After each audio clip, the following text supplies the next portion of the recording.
Vamos a entrar directamente a este análisis. Hoy tenemos sobre la mesa un material verdaderamente fascinante. Se trata de un desglose analítico bastante denso, la verdad, de apenas 60 segundos que deconstruye exactamente cómo operan los sistemas narrativos modernos. A simple vista parece súper breve, claro, pero al ir deshilachando estos puntos queda absolutamente claro cómo se teje lo que hoy consideramos como nuestra realidad compartida. Es un ejercicio revelador observar toda la maquinaria que hay detrás de la información que consumimos. Bien, entremos de lleno en esto. El material original comienza con un gancho muy provocador. Plantea la idea de que, al navegar por el panorama informativo moderno, estamos utilizando simplemente un mapa equivocado. Y bueno, para entender esto a fondo, ayuda muchísimo imaginar que todo el consenso actual es como un gigantesco tejido social. Si intentamos leer el patrón de este inmenso tejido usando las instrucciones que no corresponden, va a ser literalmente imposible ver cómo se entrelazan realmente los hilos que lo conforman.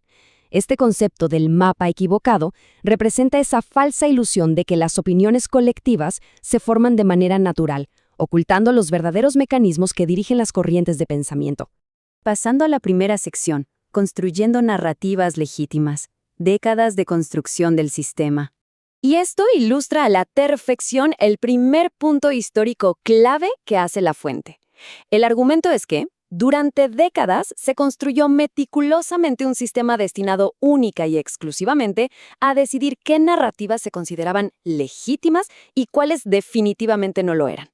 Volviendo a nuestra metáfora del tejido social, esto sería el equivalente a la construcción lenta y calculada de un gran telar, donde históricamente se decidía qué hilos eran aceptables para tejer la historia oficial y cuáles debían descartarse por completo. El análisis enfatiza algo fundamental. Este sistema histórico no desapareció por arte de magia con la llegada de Internet y la era digital. Para nada.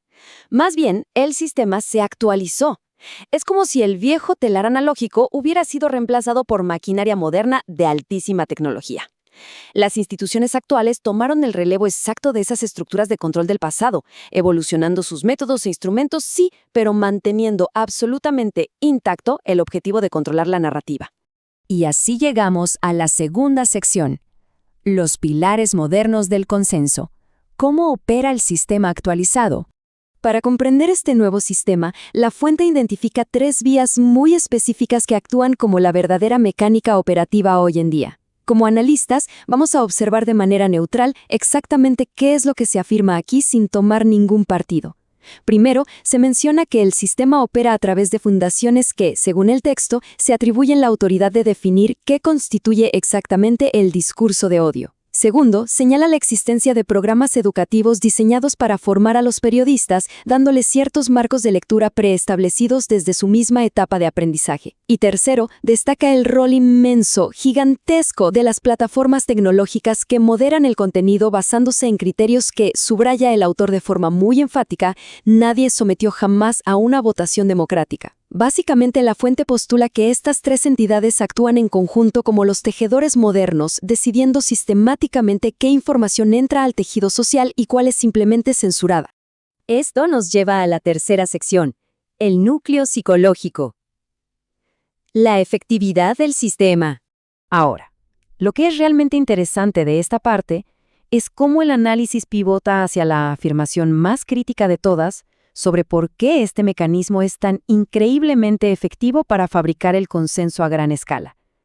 Y la respuesta no tiene nada que ver con obligar a las masas por la fuerza bruta, sino con usar algo mucho más sutil, algo profundamente psicológico en la forma misma en que se estructura cualquier debate o noticia inicial.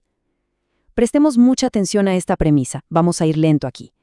No es necesario que la conclusión sea aceptada, solo es necesario que el punto de partida sea aceptado. Esta cita, que sale directo del análisis, es el núcleo absoluto de todo el mecanismo. Pensemos de nuevo en ese gran tejido social.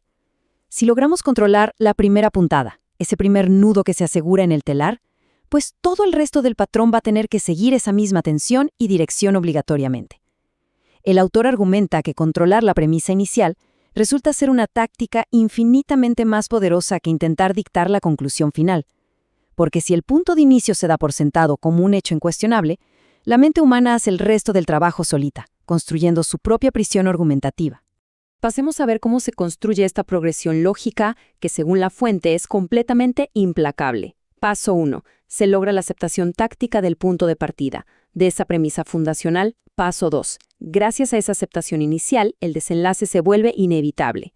Como lo dice tajantemente el texto original, el final ya está escrito. Una vez que aceptamos esa primera puntada en el tejido de la realidad que nos presentan, el diseño del patrón ya no tiene vuelta atrás.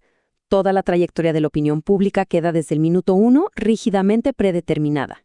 Finalmente, llegamos a la sección 4, el mecanismo revelado, haciendo la pregunta correcta. De acuerdo con el cierre de este análisis, una vez que el mecanismo subyacente queda expuesto así, a plena vista, el desafío cambia por completo. Ya no se trata de esa batalla constante y desgastante sobre qué debemos pensar frente a cada titular o qué conclusión defender en las discusiones del día a día. Al desenmascarar cómo funciona este telar moderno, nuestro enfoque debe dirigirse indefectiblemente hacia el origen de la información. La verdadera batalla no está al final de la noticia, está al principio. Y eso nos lleva directamente a esta pregunta final, bastante inquietante, que la fuente nos deja flotando para la reflexión. ¿Desde dónde comienza realmente la historia que se está contando? Prestar atención al tejido social moderno ya no alcanza. El análisis advierte que es absolutamente imperativo cuestionar y rastrear cuál fue ese hilo fundacional, esa primerísima premisa que se nos exigió aceptar sin debate. Queda entonces la invitación abierta a observar siempre el inicio del hilo.